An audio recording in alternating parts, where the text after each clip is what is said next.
सुप्रभात बच्चों। पिछली कक्षा में नवोदय की मैंने आपको वर्ण के बारे में बताया था और शब्द तत्सम तद्भव के बारे में बताया था कि वर्ण उस मूल ध्वनि को हम कहते हैं जिनका कि खंड न हो, जिसका कि हम विभाजन नहीं कर सकते हैं। और तत्सम तद्भव हमने बताया था कि संस्कृत के वे शब्द होते हैं जो बिना किसी परिवर्तन के ज्यों क्यों त्यों हिंदी भाषा में प्रयुक्त होते हैं। और तद्भव शब्द वो कहलाते हैं, संस्कृत के वे शब्द होते हैं जो परंपरा से मतलब बहुत समय से विकृत होकर मतलब थोड़े से बिगड़ करके हिंदी भाषा में प्रयुक्त होते चले आए हैं। तो तत्सम और तद्भव आप लोग समझ गए थे और वर्ण मैंने आपको पढ़ा दिया था। अब हम लोग आगे बढ़ते हैं संज्ञा पर। तो संज्ञा भी आप लोग बचपन से पढ़ते आए हैं, क्लास 1 से ही आपको संज्ञा के बारे में जानकारी दी जाती है, स्वर व्यंजन की। तो आगे देखिए, जो शब्द किसी वस्तु स्थान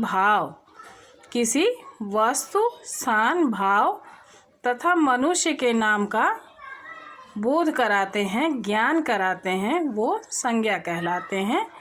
संज्ञा के 5 भेद होते हैं। तो पहला है व्यक्तिवाचक संज्ञा। जो शब्द एक ही व्यक्ति, स्थान अथवा वस्तु का बोध कराता है उसे व्यक्तिवाचक संज्ञा कहते हैं।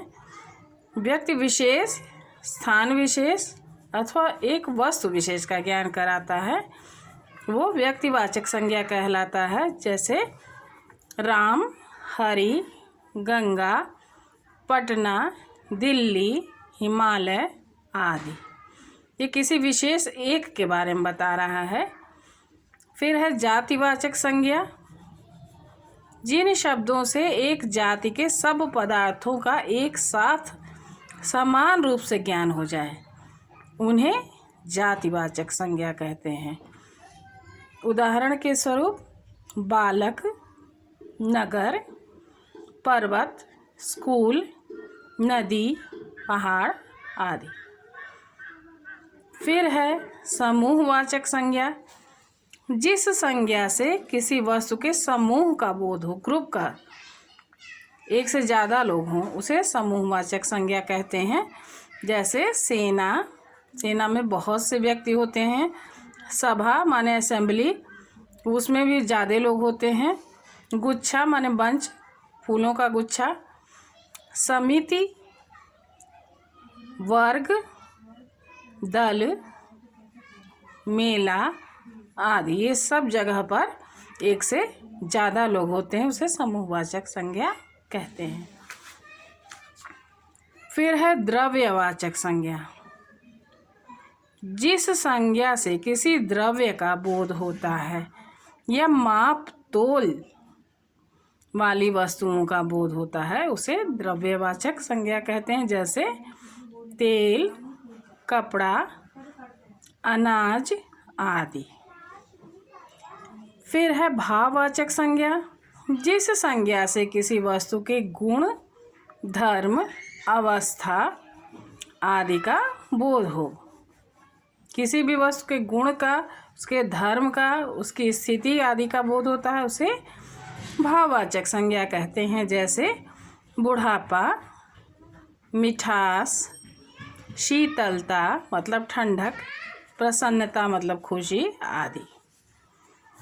मूल शब्द से भाववाचक संज्ञा बने शब्दों के कुछ उदाहरण निम्न प्रकार से हम लोग देख सकते हैं। शब्द इधर दिए हैं, उनका भाव क्या है ये है। फिर शब्द इधर है, भाव क्या है ये है। जैसे लड़का से लड़कपन, मनुष्य से मनुष्यता, बुरा से बुराई, मरना से मरण, छोटा से छोटापन। मारना का भाव है मार, बड़ा का है बड़प्पन।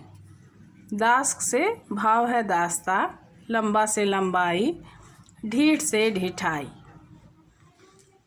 उसी प्रकार इधर भी कुछ शब्द दिए हैं।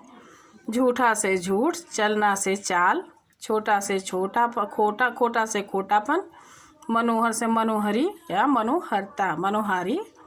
खेलना से खेल, मोटा से मोटापन, मम से ममत्व, भला से भलाई, बूढ़ा से बुढ़ापा, गहरा से गहराई, बालक से बालकपन, मीठा से मिठास, हंसना से हंसी, संग से संगति, मधु से मधुरता, शांत से शांति।